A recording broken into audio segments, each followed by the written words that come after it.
Good afternoon and welcome to Gugolz and Guest, first one in February 2021. Today I have with me Kim McGinley from Vibe Finance. Welcome, Kim. Thank you. Hi. Thanks for joining us today. So as normal, we've got a few questions to ask you. So I'm just going to start off with current levels of inquiries. So just interested to see, have you seen an uplift in inquiries and conversions since the turn of the year? Yes, absolutely. I think it's being fueled obviously by the stamp duty holiday still. Yeah. But yeah, we're seeing record levels of business, which is amazing. It's a good problem to have, especially with what's going on in the economy. Yeah. But it's still kind of a problem as well because we're expanding the team now, but it's the uncertainty, isn't it? After the stamp duty, people are talking about maybe a dip in the market. But I think where we focus on the investment area, it's always going to remain quite strong. People are always going to look for that long-term return on their money. So, yeah, I mean, volumes are crazy at the moment. The team, bless them, are working all hours under the sun. Yeah. So, it's kind of all rallying together. I think everyone is. I think the hours in the day aren't long enough at the moment. I mean, obviously, I think inquiries were quite strong throughout the whole of 2020 for us. I think it was the conversions that people were struggling with. Were you finding the same? Yeah, I mean, after the first lockdown, we saw a bit of an increase in the inquiries, but it felt like we were firefighting a lot. Back when all the criteria, the lenders were dipping in and out of the market. And then towards the end of last year, yeah, you're right. We did go through like a conversion kind of, we were seeing the inquiries come in, but they weren't quite transmitting to the actual full applications.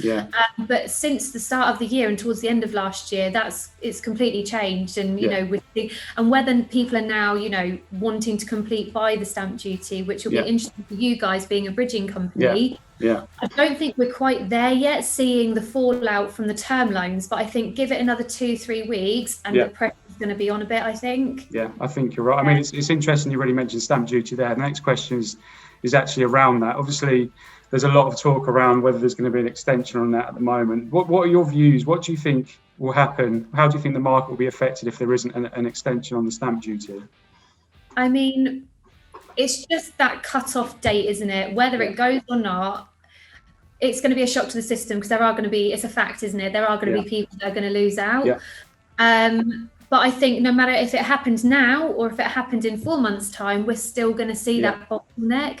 So I think I'm hoping for maybe a tapering down of the stamp duty to kind of allow, the relieve the pressure basically on all of us, lenders, visitors and brokers. So, I don't think it's going to be extended, but that's just my point of view. It's interesting. I've heard a lot of people talk about the extension and whether or not it will happen. And there's actually a few people have said that if the extension doesn't happen, then people will perhaps save money on the value of the house instead. That the property values might drop and they'll save the 15% there.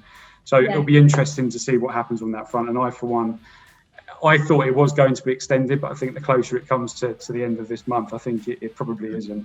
I think a lot of people are going to be holding their breath for the 3rd, aren't they, when it gets announced? But yeah, I think it was on our Clubhouse when we hosted that, wasn't it? Someone actually, and that was a really good point because I hadn't actually looked at it from that point of view. But yeah, it's going to be interesting.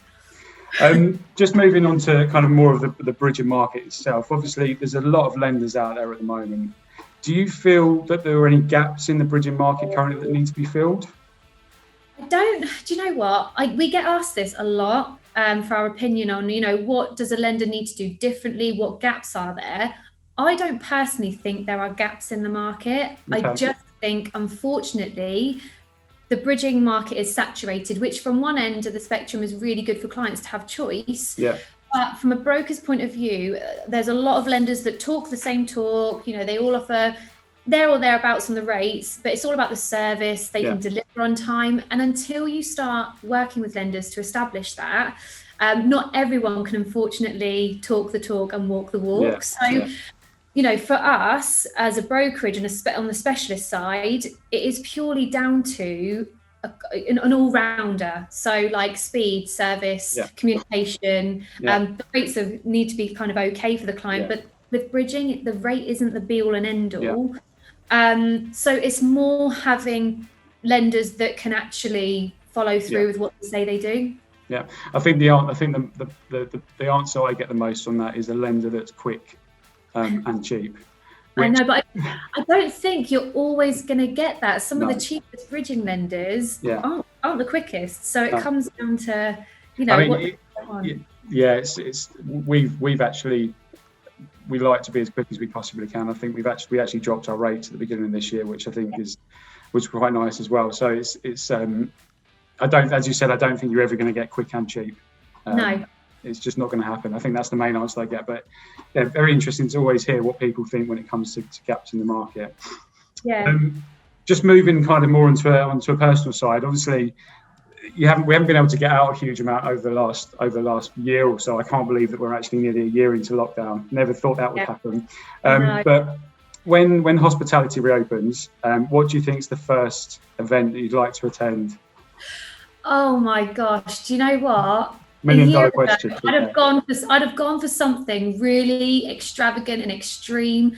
But for me, I can't wait to sit at a bar, and I don't even have to be there with loads of people, but just sit at a bar and just, without the rule of 6, and you're not allowed to see your families and stuff like that. But do you know what? I think, our team as a whole, we love socializing. We love having fun, having a drink. And I'm looking forward to getting that side back, because it has been so busy for us and the pressure's been on, and we're working and juggling all of the emotional factors of like lockdown as well.